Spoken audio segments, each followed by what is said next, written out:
Hi, and welcome back to the Needs Portal. Last video, we saw how to enter demographic information about each individual in the family. This video, we're going to show you how to enter information and enroll participants in a specific program, either Ohio Start or EPIC. In order to enroll participants in a program, we come up here to this Families tab and find them. We can see that my family here doesn't have a program term, when the rest of the families in my caseload have Ohio Start here.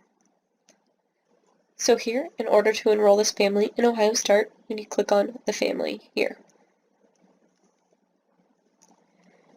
In this box here, we should see all the programs that the family qualifies for.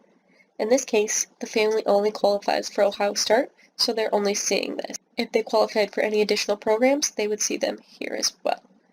So in order to enroll my family in Ohio Start, we want to click on Refer to Ohio Start. Here we are entering information about how the family was referred to the program. We're going to be entering the referral date, the date of the first Child Welfare Shared Decision-Making meeting, and then any additional notes on the referral. And then we want to click Save.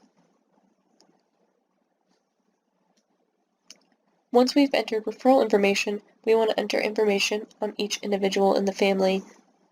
So if we scroll down, we can see here are our participants here. We want to add participants to the program if they are participating in Ohio Start. Here we're going to start with my mother, and we want to click on Add. Once we click on Add the individual, we will be entering information on enrolling, on whether they verbally agreed to participate or if they signed a specific agreement. If they did not verbally agree, we want to click NA and then enter the date they signed an agreement.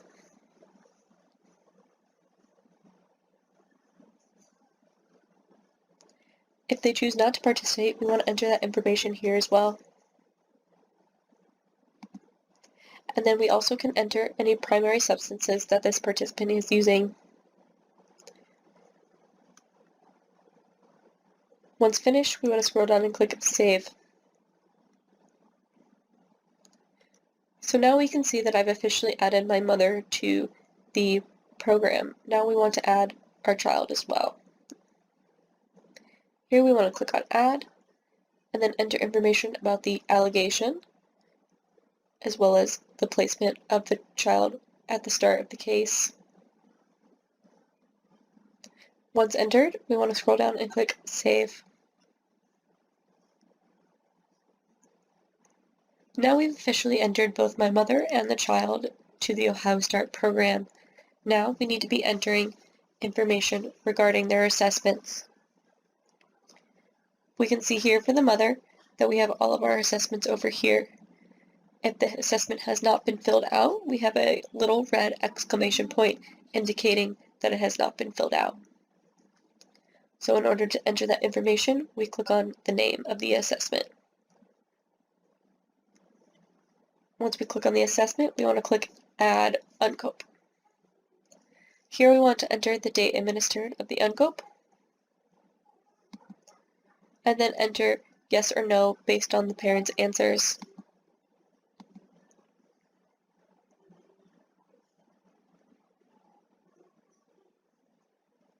Once finished entering answers, we can scroll up and see that our score is automatically tallied right here.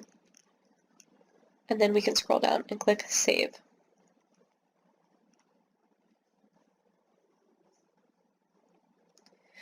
Once we've entered an assessment, we can scroll down and we see that the score inside a little green box pops up. This is indicating that we have completed the assessment, and then that is the score that was given. Next, we'll enter the ACE questionnaire. Once we click on the ACE questionnaire, we want to click on Add ACE questionnaire. Similarly to the uncope, we're going to be entering the date it was administered, as well as the yes or no answers.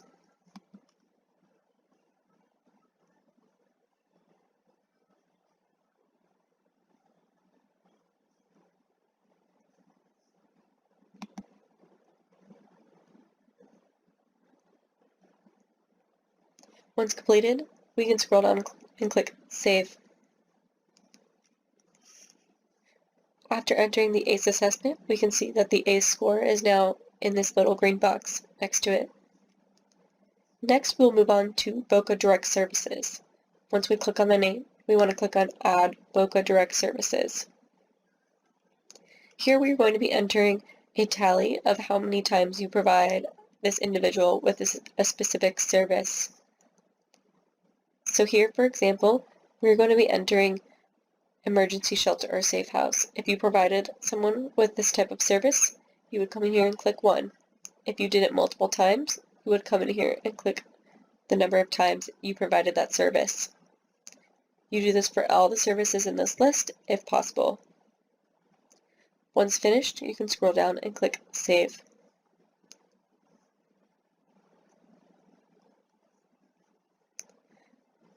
We can now see that our Boca Direct Services no longer has a little red exclamation point next to it, and therefore it doesn't need to be completed. We will be continuing to enter these Boca Direct Services as we provide the services to the individuals. Next, we'll be entering the types of victimizations that this mother has experienced. We click on Add Victimizations, and here we're going to be entering the date it was administered, as well as check off any types of victimization that this mother may have experienced.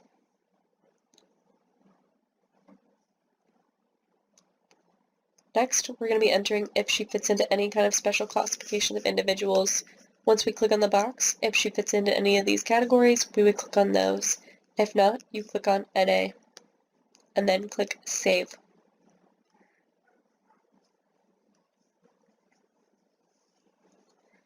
Now we can see that for the mother, we don't have any red exclamation points, and everything is completed. Next, we'll move on to the child. My child here is 11 years old, therefore we want to fill out the 6 to 18 CTAC. If the child was aged 0 to 5, we'd be filling out that CTAC as well. Here we click on Add Ages 6 to 18, and we will be entering information similarly to the UNCOPE and the ACE, where we're going to be entering the date this assessment was completed, as well as the yes or no answers that were given.